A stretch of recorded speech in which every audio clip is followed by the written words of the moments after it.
What is up, folks? Casual Dad here with another excuse me, another Warhammer Combat Cards video. And today we're going to focus all about efficiency, especially when laddering in the early weeks of the ladder campaign. I'm just going to click right here and then scroll all the way to the top. One of the things I want to make sure is clear in every one of my videos whenever it comes up is that the only difference between kind of the players that can get to Terra and the players that end up in the top 6% or higher, the single biggest difference is going to be time. Of course, the level of your cards is going to matter, quality of your decks, your play, whatever. But once your cards are at trait rank 3 or higher, you can make it to Terra and you can fairly comfortably get into the top 20 to 10%. But it is a big time commitment, and so one of the key things you want to go ahead and make sure you're doing if you want to level up your game, if you want to ladder more effectively, you want to make sure you're making very effective use of time and the games that you do play. So, number one, planning. First thing you do is you look at your individual decks and kind of what their trophy ranking is starting out right here. You want to really lean on your top 4, or the 4 you think are going to get the highest trophy rating. You can mix it up. And if you have maybe 2 that are especially overpowered, you could really lean on those 2 and let the other ones coast a little bit to kind of make up the difference. For most players, though, your most successful way is going to be to get your top 4 and keep them kind of at an even trophy level, give or take. Yeah, and one thing that's going to happen a lot, though, is in most cases your cards are going to be relatively evenly leveled. Not exactly, but most of your factions are going to be kind of on par, with some exceptions, especially if you're in any of the clans that do a rotating dedication, or if you've been playing for a while. But one thing that can happen is if you don't play a specific faction for a couple months, maybe you miss a couple seasons, their trophy rating continues to go down until it hits 50. And once you're starting at 50, it's a big extra climb to get from 50 to be on par with your other factions before you get into the season. So the big thing I want to focus on today is that efficient laddering. And the way I kind of want to talk about that is in terms of your efficiency decks. So last season I laddered with Tyranids, Eldar, Orc, and Chaos. Orcs and Chaos let me down a little bit. I didn't perform as well as I hoped to, so I'm rotating them out for Tau and Servants of the Emperor this season, just to try things go a little bit differently. But both of them were in below the 100 trophy rating, give or take, so I had to climb them back up fairly quickly. And the way I did that is by building decks using my in that faction, but decks using my off-meta Warlords, usually the cheapest ones. Oh yeah, that was a good one. Using the cheapest Warlords who I either don't play or don't think will perform very well at the upper levels of Terra, where I'm really going to be competing. And since the meta is so different early on, you can focus on just your cheapest Warlord, most hyper-aggressive cards. You want your Furious Charge, you want your Barrage, you want your Death Blow, the things that'll really do damage quickly, and chainsaw through the decks that are kind of the ones you have to clear through to get your trophy count up to where you're having matches that are challenging at your specific level. So this is a great example. Commissar Yarrick, he can perform well at upper levels, but I tend not to. So I've got him in here like this, and we'll go ahead and play this real quick. And then I'll look at some of the other examples too. But again, the goal is to have a low card count with hyper aggressive cards and a really hard hitting. A couple reasons for that. 1, it's faster. 2, it's more efficient. 3, it's a little bit more fun because it's probably a deck style or combination of cards you don't usually play, which is exactly what you want to do here to kind of mix things up so you get a little variety between the beginning of the season and the end.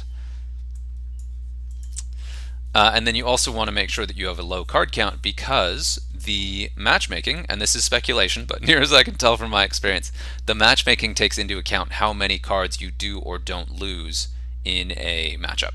So if you play a 6-card deck and you don't lose any cards, you're going to gain higher trophies and progress more quickly than you would if you ran a max deck and lost a lot of cards in the process.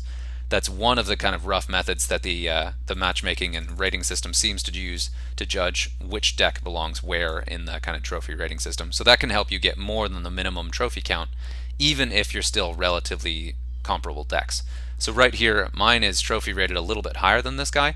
We're going to see if I end up getting more than 45 trophies when I win this, 45 being the minimum. And I should get more, but we'll see. Another note to make here too is I'm not using my actual competitive decks, and the big reason for that is while you're playing throughout a season, especially in the early weeks, you can be tempted to kind of tweak and adjust your deck a bit. But if you're tweaking it based on its performance early on, it's a completely different meta than what you're going to see when you play later in the season. So you're not going to see the same kind of decks, you're not going to have the same kind of weaknesses or strengths. So you don't really want to modify your top tier decks until you're in the right kind of meta space where you're getting the right or appropriate information. So that's why I would recommend against using your kind of top tier decks, the ones you're going to be using later. But then also just because it keeps things fresh, gives you a chance to play things a little bit differently for a while before you end up kind of end of the season. You'll tend to play your most competitive stuff, usually use a very limited pool of cards in Warlords, so it can get a little bit stale. So better to delay that staleness as long as possible. And I'm not going to lose this. I was going to say I may lose this, but I'm not going to. No. I will have Warlord on the table, so I may not get the extra trophies I was hoping for, but we'll see how this goes. He can't one-shot Yard, can he? No. I've been doing this for a little bit this week, so this is not the... You may actually see me play some matchups that are a little bit close, that are closer than I think they're kind of appropriate to be. And that's also something to keep in mind, is when you're doing this, you can suddenly start losing games. So you don't want to be totally non-competitive, you still want to use your better pieces, just to be absolutely sure that you are being efficient with your time, because you don't want to be tinkering with this too much. You don't want to switch things too much. You want to just knock out games as fast as possible. So I got 59 out of that, despite being slightly favored in that matchup in terms of starting trophies. So that is exactly what I was talking about.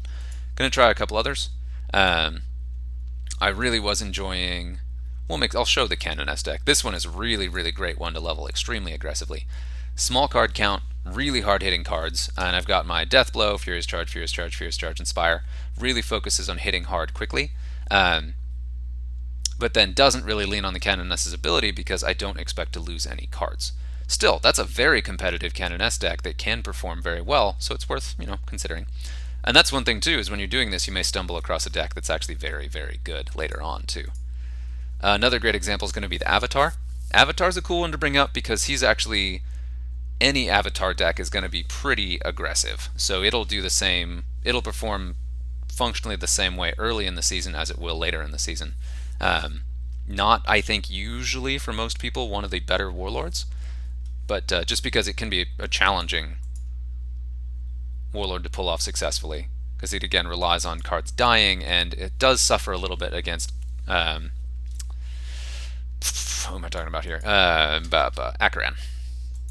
If a deck is truly significantly more durable than yours, you can kind of struggle to get headway with the Avatar. But I don't expect to have that problem kind of early in the season here. But we'll see. I, again, have been doing this a little bit this week, so you never know when I'll see that switch and start actually losing games and have to ramp it up. But big goal, again, is to be efficient with your time, play these games as quickly as possible, and make sure that you're progressing aggressively until you get to kind of the upper levels where you can take it a little bit easier. Oh man, this guy's just gonna linger. And that's one of the things you'll hit is there are some Warlords that'll slow you down a little bit, but you're still gonna see for a while, yeah, trait rank 2, you're gonna see most of the decks you're hitting be just not at the competitive level that you're gonna see later. So that's why you kind of practice this, is to kind of see where your ceiling is, kind of roughly the trophy count where you start having struggles. And chances are in the first couple weeks of the campaign, you're not going to hit that at all, just because it takes a while for the kind of deck rating to settle out later on in the season. And in the first week or two, you're really going to see much easier matches. So you also want to do this kind of technique, or I recommend doing this technique, so that you are benefiting as much as possible from those early weeks where the games are going to be easy. It's a way to keep it fresh, kind of fun, but also to take best advantage of the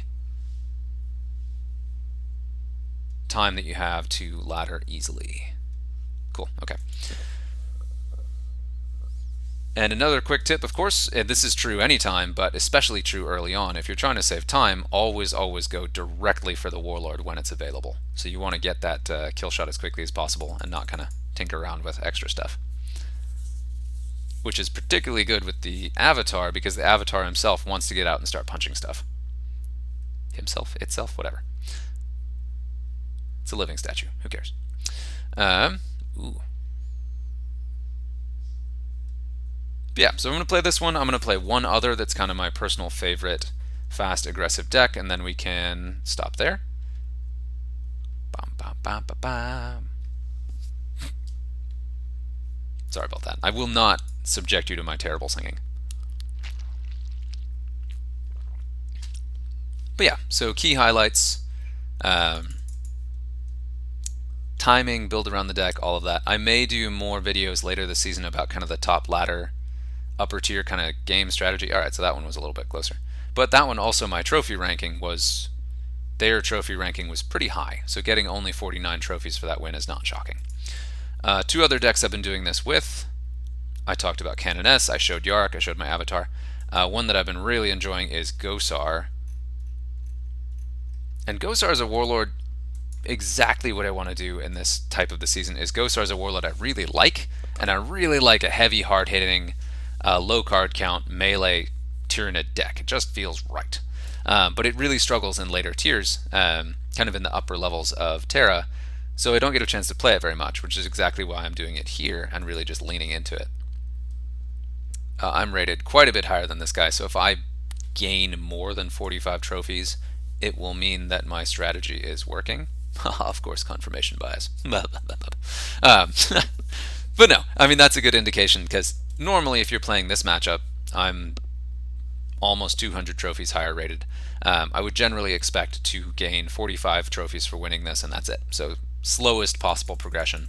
I started doing this stuff a lot when there was no minimum trophy count, so you could win a game and gain 5 trophies, which made this take forever.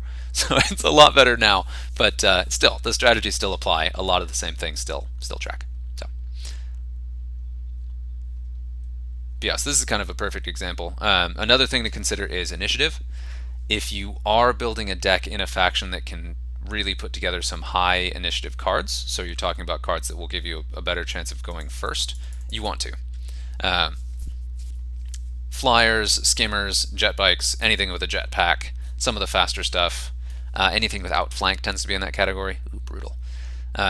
Cards that can, and this should be a game-stopping play, but because I'm higher ranked than these guys, well, actually not by much.